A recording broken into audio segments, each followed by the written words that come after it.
ଜଗନ୍ନାଥ। ଏହି ସଂସାରରେ କିଛି ଲୋକ ସଫଳତା ପରେ ସଫଳତା ପାଇଛନ୍ତି। ସେମାନଙ୍କର ସଫଳତାର ରହସ୍ୟ କ'ଣ?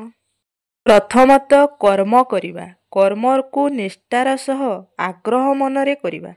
କିଛି ବଡ଼ ଲୋକ କିଛି ସିକ୍ରେଟ୍ ଜାଣିଛନ୍ତି, ଯାହାକି ତାଙ୍କୁ ସଫଳତା ପରେ ସଫଳତାକୁ ନେଇଯାଉଛି। ସମସ୍ତେ ତ ପରିଶ୍ରମ କରୁଛନ୍ତି, କିନ୍ତୁ ସଫଳତା ସମସ୍ତଙ୍କ ପାଖରେ ନଥାଏ।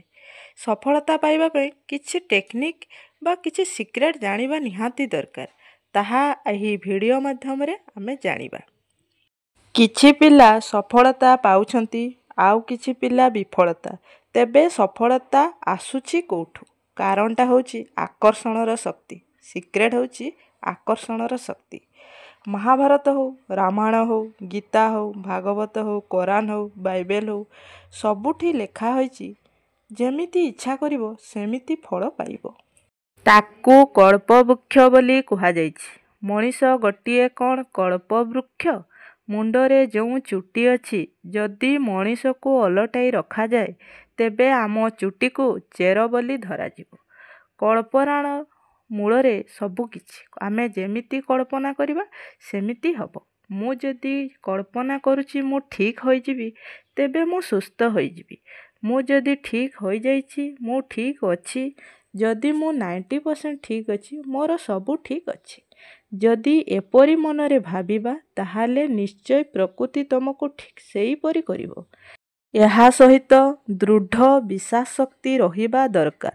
ନିଜ ମନକୁ ଟାଣ କରିବା ଦରକାର। ଯଦି ମୁଁ ମୁଣ୍ଡରେ ହାତ ଦେଇ ଦୁଃଖ ଚିନ୍ତା କରିବି, ତେବେ ସଂସାରଯାକ ଦୁଃଖ ତୁମ ଉପରେ ଲଦି ହୋଇଯିବ।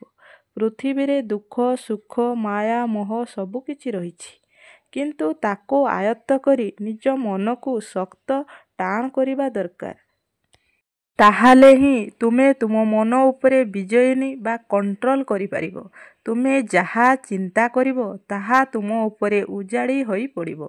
ତୁମେ ଯଦି ଭଲ ସ୍ୱାସ୍ଥ୍ୟ ଚିନ୍ତା କରିବ, ଭଲ ସ୍ୱାସ୍ଥ୍ୟ ଆସିବ।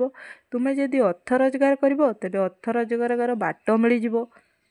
ତୁମେ ଭଲ ନମ୍ବର ରଖିବା ପାଇଁ ଚିନ୍ତା କର, ତେବେ ପରୀକ୍ଷାରେ ଭଲ କରିବ। ପ୍ରତିଯୋଗିତାରେ ଭଲ ପ୍ରଦର୍ଶନ କରିବା ପାଇଁ ଚିନ୍ତା କଲେ ଭଲ ପ୍ରଦର୍ଶନ କରିବ। ତେଣୁ ଚିନ୍ତନ ଶକ୍ତିକୁ ମଜବୁତ କରନ୍ତୁ। ସବୁବେଳେ ପଜିଟିଭ୍ ଚିନ୍ତା କରନ୍ତୁ। ଦୁଃଖ ଓ ସୁଖ ତ ଗୋଟିଏ ମୁଦ୍ରାର ଦୁଇଟି ପାର୍ଶ୍ୱ। ଦୁଃଖ ଓ ସୁଖକୁ ଜୀବନର ପାର୍ଟ ଭାବି କର୍ମ କରନ୍ତୁ। ଦେଖିବେ ଜୀବନ ସରସ ଏବଂ ସୁନ୍ଦର ଏବଂ ଆପଣ ସୁଖୀ ହୋଇପାରିବେ। ଦୈନନ୍ଦିନ ଜୀବନରେ ମଧ୍ୟ ସୁଖୀ ହେବା ସହ ପରିବାର ସହ ସମୟ କାଟନ୍ତୁ। ଭଲ ମନ୍ଦ ଆଲୋଚନା କରନ୍ତୁ। ଆପଣ ଜୀବନ ସରସ ହୋଇଯିବ। ଏପରି ଶ୍ରୀକୃଷ୍ଣ କହିଛନ୍ତି, ଇଚ୍ଛାଠାରୁ ଦୂରେଇ ରୁହ। ଇଚ୍ଛା ଯଦି ପୂରଣ ନହେଲେ ତେବେ କ୍ରୋଧ ଆସିବ, ଆଉ ଇଚ୍ଛା ଯଦି ପୂରଣ ହେବ ତେବେ ଲୋଭ ବଢ଼ିଯିବ। ତେଣୁ ସବୁବେଳେ ନିଜ ମନକୁ କଣ୍ଟ୍ରୋଲ୍ କରନ୍ତୁ। ନିଜ ଇନ୍ଦ୍ରିୟକୁ ସବୁବେଳେ ନିଜ ଆୟତ୍ତରେ ରଖନ୍ତୁ। ଦେଖିବେ ସଫଳତା ନିହାତି ଆପଣଙ୍କୁ ମିଳିବ। ଭିଡ଼ିଓଟି ଭଲ ଲାଗିଲେ ଭିଡ଼ିଓଟି ଗୋଟେ ଲାଇକ୍ କରି ଚ୍ୟାନେଲଟିକୁ ସବସ୍କ୍ରାଇବ୍ କରିଦେବେ।